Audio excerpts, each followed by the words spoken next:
Tumataas ang bilang ng mga nambibiktima sa social messaging app gamit ang pangalan.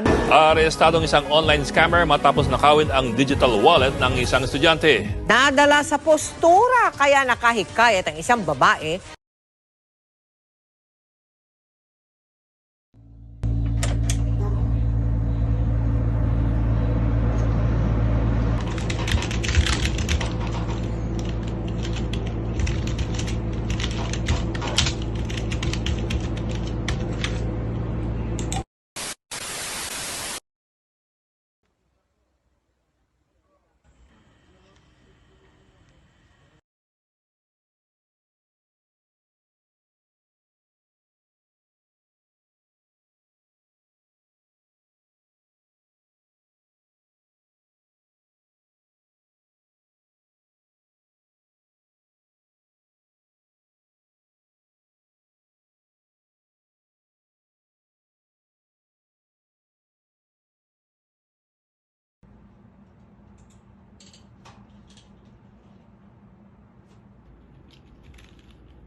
Hey!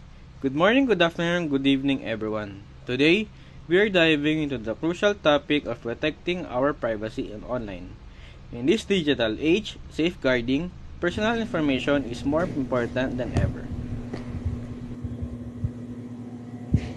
Why you protecting your personal matters? Why?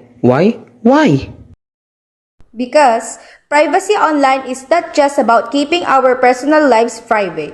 It's about safeguarding our identities, finances, and overall security. Without proper protections, we expose ourselves to various risks, including identity theft, data breaches, and invasive tracking, common online privacy threats. So, online privacy is a threat?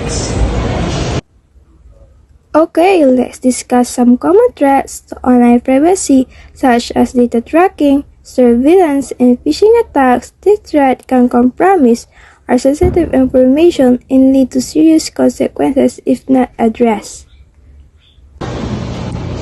So, how will you protect your privacy online?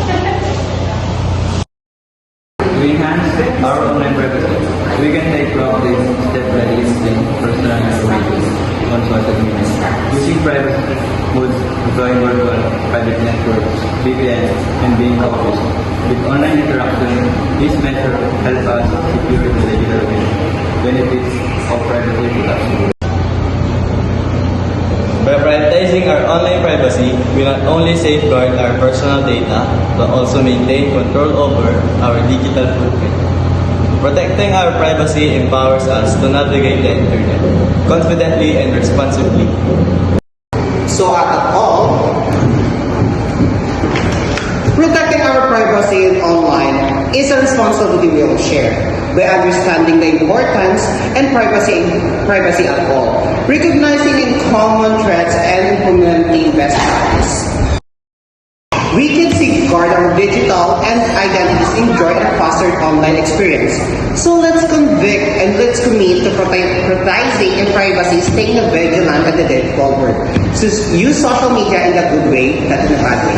Bye-bye.